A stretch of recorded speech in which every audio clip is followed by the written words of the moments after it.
Today, we got some pretty bold predictions for Zelda's 40th anniversary, and I'm not talking your basic Wind Waker and Twilight remasters, or even the rumored Ocarina of Time remake. No, I'm talking about something a little bit more left field, like a 2D Sheik game. This will be a more stealth-focused game, and I was thinking it could be set in between the years of Child Link and Adult Link. I freaking love this idea. It immediately reminded me of Metroid Dread. One of the best parts of that was sneaking around past the Emmys. Is that what they were called? Yes. It's been so long since I played that game. That was super fun and terrifying whenever they would catch you and you have to run away, go to another room. So if they could play on that a little bit more, I think it could be really cool. I would be curious to know like what genre it would fit in. So like obviously stealth game, 2D, but like would it be Metroidvania? I feel like it'd be weird if they did a Metroidvania. Right. Because they have Metroid. But also Nintendo does Animal Crossing and other Poketopia life sims. So like, they could do it again, but I don't know. How do you think that would work? I would like if it was a Metroidvania, but I'm with you. I kind of think we already got that covered with Metroid. And I'm thinking that there will be sections where you come across enemies and you can transform into Zelda and release some pretty powerful attacks, but everyone on screen has to die or you're dead. Like your cover's blown, because you're trying to stay under cover or something. And then I would think that maybe you would just start out with different abilities and use those for a little bit more platforming and puzzles, not as much puzzles as platforming. So maybe that's how it could differentiate itself from a Metroidvania. Yeah, and like it would probably do the typical tutorial mode, like what they did in Breath of the Wild and Tears of the Kingdom. Hey, here's one ability. Now explore around with one ability. Here's another one. So maybe they would gradually introduce them. I would imagine they would build upon the moveset that they have in Smash, which I think would be interesting.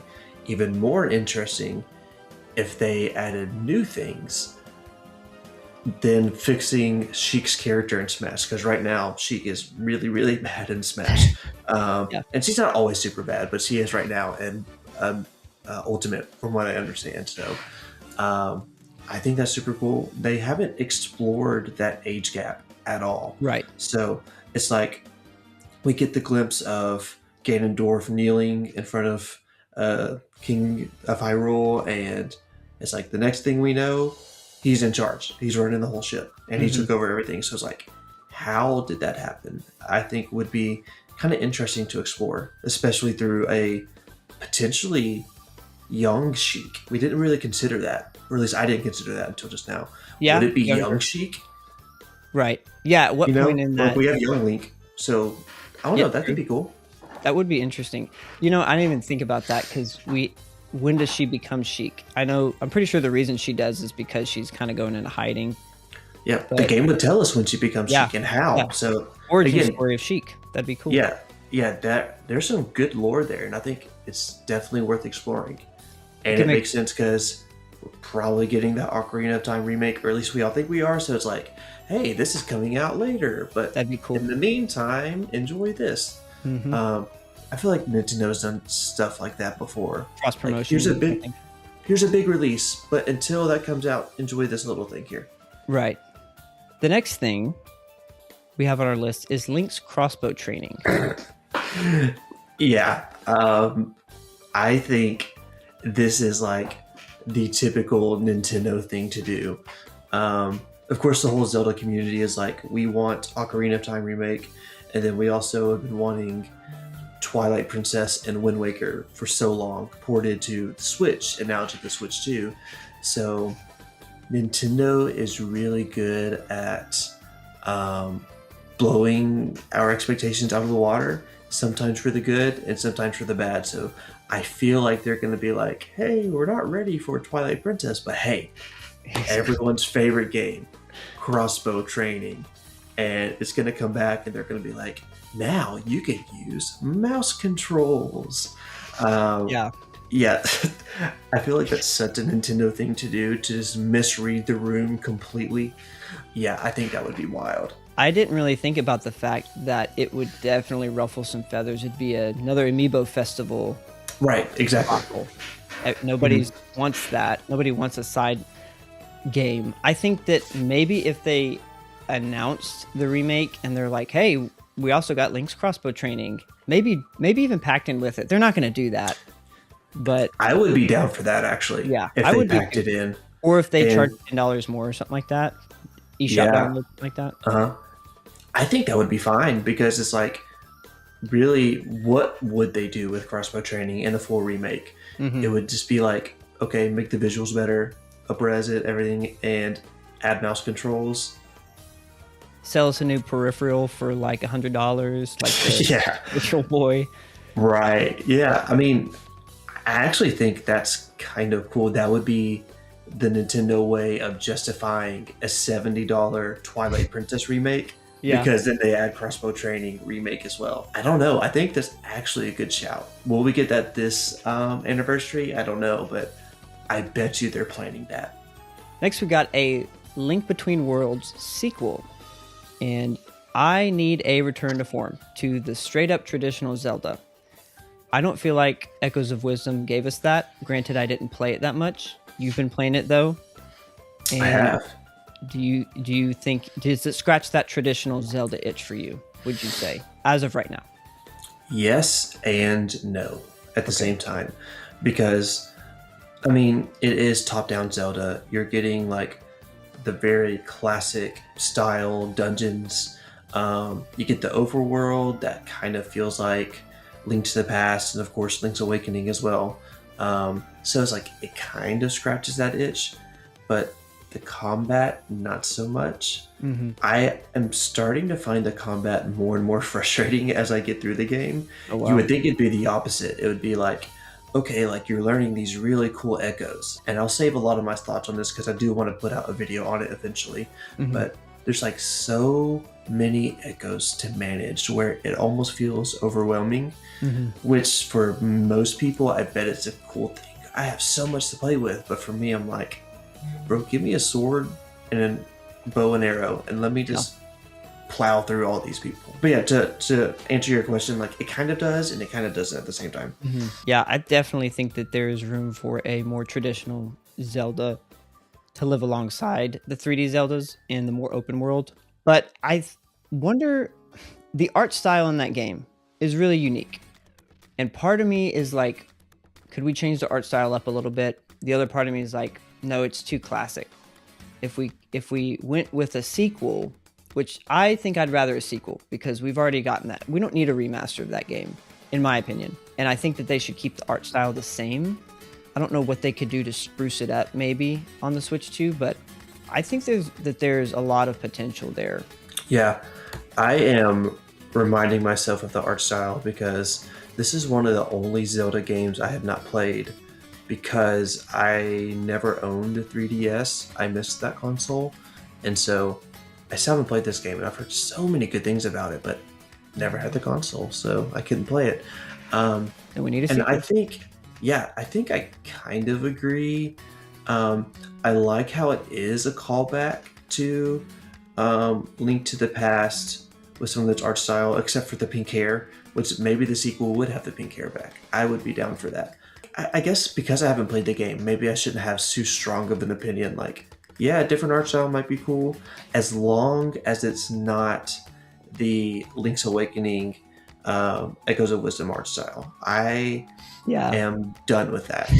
I think it was cool for Link's Awakening because we got the really cool like anime cutscene leading into, Link riding in the storm, and then he crashes, and then he wakes up, and then it's like this weird, you know, art style, which is really cool because it kind of built on the dream aesthetic and the dream theme of it all. So I was like, oh yeah, that's cool, fine. But with Echoes of Wisdom, why are we getting the art style? Like, I don't know. It's like, it's fine. People like it. I think it's okay, but I would rather something different.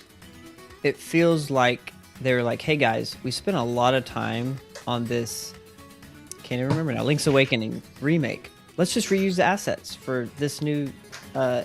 experimental game about Zelda. So this next game that we want to talk about is kind of a concept that I am just freestyling, if you will. Like I haven't really fully thought it out, but we have the Triforce, right? So we have Link, we have Zelda. We have played as both of those characters, but we haven't played as the third wielder of the tripod. The Triforce. The tripod is crazy. I'm looking at my camera tripod right now. We haven't played as the third wielder of the Triforce of power, and that's Ganondorf. So, what if we somehow got a Ganondorf game? And again, I'm kind of just being very spontaneous with this, coming up with an idea. My first thought is it would be so funny to have Ganondorf smash moveset and destroy you all or whatever. Like literally, Doria. yeah, Doria. Thank you, Doria. Like everyone in your path, like kind of like your classic, almost like GameCube era, like 3D platformer game, almost like Wario World, where it's like, oh, that'd be cool. it's like it is platforming, but it's also like very like combat focused, not like Mario where you're jumping on top of people. So there's that concept. The other one I find to be more interesting. It actually would tie into your Sheik idea, or it can take place in another part of the timeline. But we never get to see really clearly how Ganondorf rises to power. So it's like, yeah, like we see that, you know, he gets access to the Sacred Realm or something like that, and like, or we see how he manipulates the King of Hyrule to like get into his inner circle, but we never really see how he rises to power within the Gerudo. Like, yeah, he's born as like the only male in like centuries or whatever the thing is, but we never actually see that play out anywhere. So While he's young. yeah, so like playing as like a teenage or young adult Ganondorf as he is like honing his skills, exploring, gaining his power, learning his lessons. I think that story would be really cool. How do we tell that story in a game that we haven't got, or a style of game that we haven't got in the Zelda franchise? And that would be like a Telltale game. So it would like be him like talking to people, like using some like manipulation to like gain power, using that to like trick people to like rise to power politically. I don't know. I think that's an interesting idea. Is it a good idea? Probably not. But I think it's an interesting idea. I think it's a good idea. I think it could be expanded upon. This actually makes a lot more sense as a 3D Bayonetta style game. Maybe not as like crazy, combat, but the Bayonetta games are just a ton of fun, and they're kind of a style between like your hack and slash, but also there's a lot of different combos that you can do, like so many stinking combos. Obviously, so much more to it. I am not doing that game justice, but something in that style. And like you're saying, when he's younger, I always liked the idea. I know that this is probably not Nintendo's headcanon or even anybody else's headcanon. Like, a lot of people are just like, Ganondorf was born evil. He was just destined to be evil. Sure. That's just his lot in life. I would find it way more interesting if he was just born a normal Gerudo, and like he's just this narcissist that starts to learn how to manipulate people and like figure out how to get what he wants and stuff like that as he's growing up. I think that's a lot more interesting, because in the Wind Waker, we get a little bit of character to Ganondorf, and I always loved that. I don't like one-dimensional villains. I love when there's more backstory and character. And lastly, we have a Zelda Amiibo Festival. No. All right. See you later. We're done. Bye. Absolutely not. Yeah. No. Lastly, we have a Zelda life sim, farming sim, but with Koroks. Okay. I need you to hear me out on this one. This is Okay. not going to be an Animal Crossing clone. We're not doing that. We don't need another Animal Crossing. We already got one. This is going to be more so like a follow-up to Terrytown, is what I'm thinking. The Terrytown side quest in Breath of the Wild. Mm-hmm. I really thought we were going to get a little bit more there than just go collect these pieces of wood and give it to me so I can magically build this house in 5 seconds, which that's fine. And maybe I shouldn't have expected that much. But the reason I say farming sim is because a lot of time farming sims have that element of collect these pieces of material and then deposit them over here and wait however long, and this will be built, or this crop will grow or whatever, and you can harvest it. Basically, you're cultivating the land and creating a community, for other Koroks or even other creatures, and then, putting down roots and becoming the great Deku tree of the area. And I think you could play as any Korok, but we have to have Makar as at least a playable character if he's not the main one. And Calamo, man. And Calamo. Well, I guess it would depend on when this takes place. I think it could just be any timeline. I think throw them all in there. I mean, they break the timeline all the time anyway, so why not? Exactly. This is the Hyrule Warriors style in terms of the timeline. Like, just mix them, throw them all in. Throw all the timelines in. I'm here for it.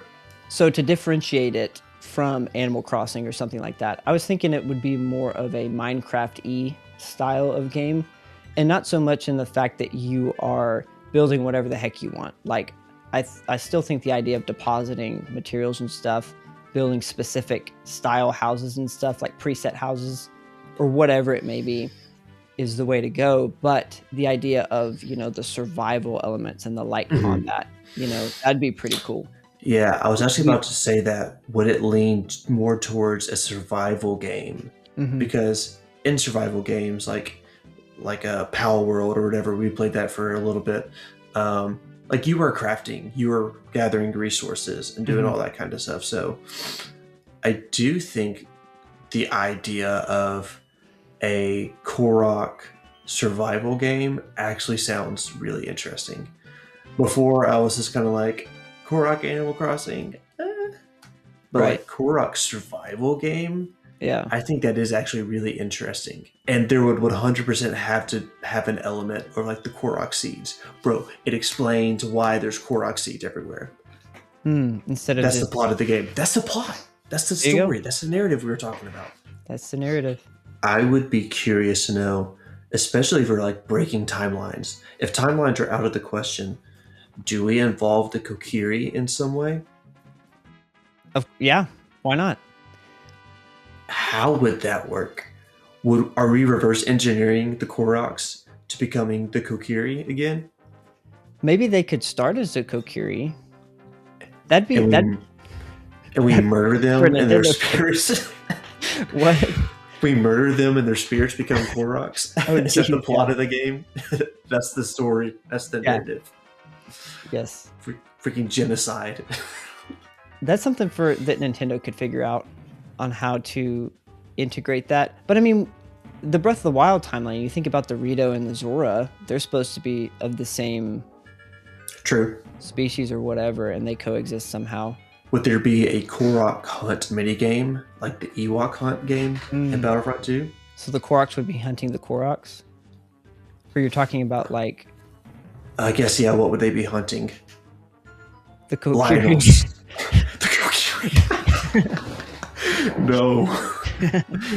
That's unreal. So I know we had Hyrule, Cadence of Hyrule. I know we had that. I never played it, but I heard it was good. Now, Nintendo loves their novelty items, like you were talking about, a new peripheral for $100 for crossbow training. But what Nintendo has never put out is a Nintendo exclusive, like, music rhythm game. So by that, I'm talking Guitar Hero, Rock Band. Bro, we need a Zelda Hero where it is Zelda tracks and they sell like ocarinas, harps, the conductor wand That'd be thing. crazy. That's what we need. So it's like all the classic Zelda tracks, and you play them with like all of the heroes' instruments. They'd be the company to make that work, to make all those different instruments work somehow. Bro, I'm buying the full $300 kit for that, dude, if that comes out. Pack or slap Tingle on the cover, and you got me. Yeah. Oh my god. What would Slap Tingle play? He'd play his balloon or something. I don't know. Whenever I think of Tingle, I think of the balloon, which I'm pretty sure was in Majora's Mask, right? Even though the first time I saw Tingle was Wind Waker, because that was my first Zelda game. Yeah, what he would do is, you know how you can blow up a balloon and you can like barely hold it open to where it makes that fart sound? He controls the pitch of that sound. That's the instrument he plays. So he's just on the screen at all times, basically. Yes. Awesome. Yeah. But there's also like, I forget, speaking of Majora's Mask, the instruments that the different masked links play. Because don't they play like the drums or like, it's been so long since I played like the horns or something? Yeah, maybe a marimba or something. I don't know. Hopefully there's pictures of that right now on the screen because I sound like an idiot. But that'd be so funny if there wasn't. If you're I'm just kidding. Oh God. please add them so I don't sound like an idiot. But I don't know. There's no way it's happening. But it needs to happen. I think it would be amazing. You say that, but it's Nintendo. Nintendo's done crazy things. But yeah, it doesn't make sense financially, really. I don't know, because I would buy it. I would buy the full kit. Because like in Rock Band, you could buy the guitar, mic, drum set kit for like $250 or something like that. Yeah. I'm buying that full kit. Yeah, I guess let us know in the comments if you would buy, what do we call this? Tingle Rock Band? Tingle's Rock Band. Dear God. Yeah, let us know in the comments down below if you'd buy a Tingle's Rock Band game, and we'll see you in the next one. Bye.